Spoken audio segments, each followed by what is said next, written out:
You suggested that Africa could potentially support a lot more lions than it currently exists if landscapes were managed effectively. What would it take to realize that vision? And what determines whether a lion reintroduction project is a success or failure? So there's a lot of space, as I mentioned earlier, left for lions, but there are lots of places where lion numbers are critically reduced or extinct. So more than half of the countries in Africa that once had lions don't have lions anymore. So countries like Nigeria have got 3 or 4 national parks that could have lions. They have no lions left anymore in those national parks. So there's two sort of phases. There's two key answers here. In populations where lions still exist, so the park is there, there might still be a few lions left, but the lions are not at carrying capacity. You can rely on those lions that are there to breed up and to recover numbers, and then maybe you can worry about genetics and swapping lions out across different lion populations in the future. But your immediate steps is you have to find the financial resources to manage the park better. And that's normally getting on top of the poaching, getting on top of the fact that people are bringing their livestock into the park to graze, etc. It essentially takes resources and capacity. That solution is often nowadays being met by an NGO like African Parks or Frankfurt Zoological Society or Wildlife Conservation Society, etc., finding the money to come and to partner with government and help them manage the park together in some sort of co-management or delegated management model. So either the statutory authority, the government, or the government in partnership with NGOs needs to find the resources to look after the park properly, to stop the poaching, to secure the park. The prey populations, the ungulate populations that the lions require will build up very quickly. They have tremendous rate of growth if they're not being killed by people, and the lion numbers will recover. So that's the sort of model one type of way of doing it.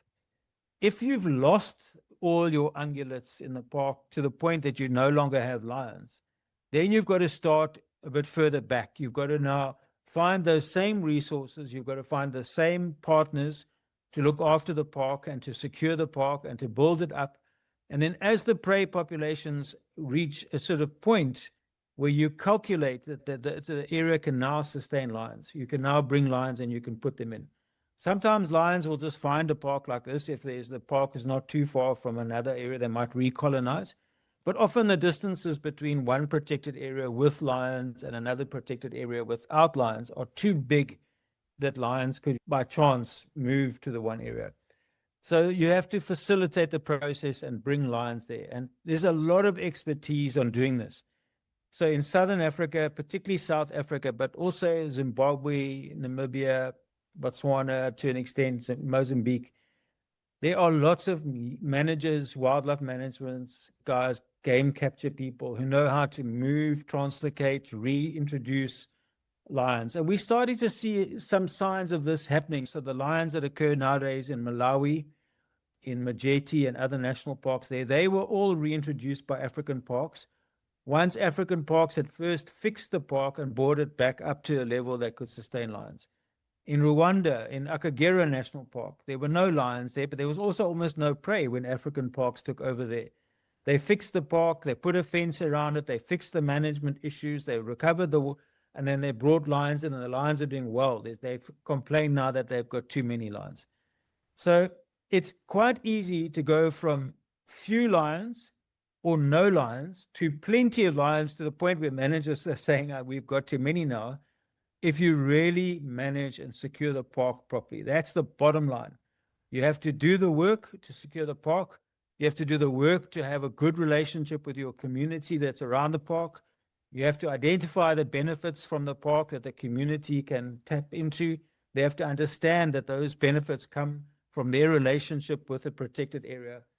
And you have to invest long term. You've got to take each place as an entity, understand the local challenges and context of each site, and you've got to fix each place one place at a time. And at the sort of higher political level, you have to have a will to do that. You have to have a will from government to collaborate with NGOs that are helping you do this if you haven't got the resources to do it yourself.